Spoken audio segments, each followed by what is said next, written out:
why there should be only one God? Why can't there be many gods?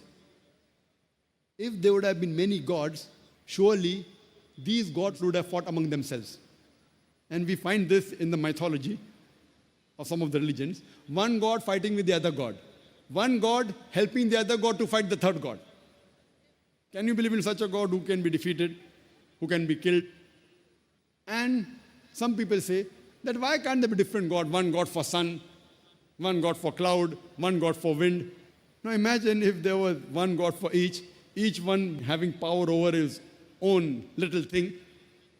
It's logical to have one God who has power of all things rather than each different God fighting among themselves. It's illogical. That's the reason the Quran says in Surah Anbiya, chapter number 21, verse number 22, that if there would have been gods besides Allah, surely there would have been confusion in the universe. It's mentioned in Surah Mu'minun, chapter number 23, verse number 91, that Allah subhanahu wa ta'ala does not beget a son. If there were God besides Allah, each God would have taken things would have created and hoarded on the other. Surely there would have been infighting amongst them. That's what we see in the mythology. The best and the most logical is only one God. One and only, all-powerful, having power over all things. That's the reason. If you read the scriptures of the major world religions, all the scriptures of the major world religions, they say that Almighty God is one. He has got no images. He is not begotten. He is one and only. Absolute and eternal. There's nothing like him. And by the passage of time, many of the scriptures, almost all besides the Quran, these scriptures have changed. Allah says in the Quran in Surah Baqarah, chapter number 2, verse number 79, فَوَيْلٌ لِلَّذِينَ يَكْتُبُونَ الْكِتَابَ بِأَيْدِيهِمْ ثُمَّ يَقُولُونَ هَذَا مِنْ عِنْدِ اللَّهِ لِيَشْتَرُوا بِهِ ثَمَنًا قَلِيلًا فَوَيْلٌ لَهُم مِّمَّا كَتَبَتْ أَيْدِيهِمْ وَيْلٌ مِّمَّا يَكْسِبُونَ. That woe to those who write the book with their own hands and then say this is from Allah, to traffic with it for a miserable price. Woe to those for what they earn, woe to those for what they write.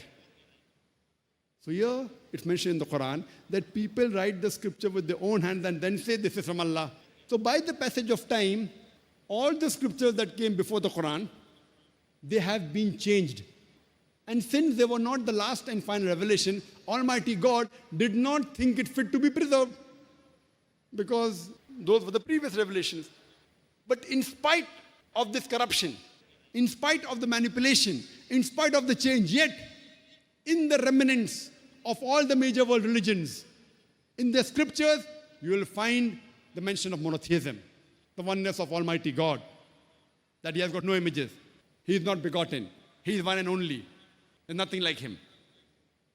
So if you believe in a concept of God, it should be according to your scriptures. There are some religions which are agnostic.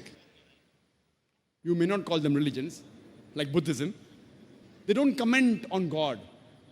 They are silent as far as God is concerned. And many ethical systems which I mentioned earlier, like Confucianism, Taoism, they are more of ethical systems than having a concept of God.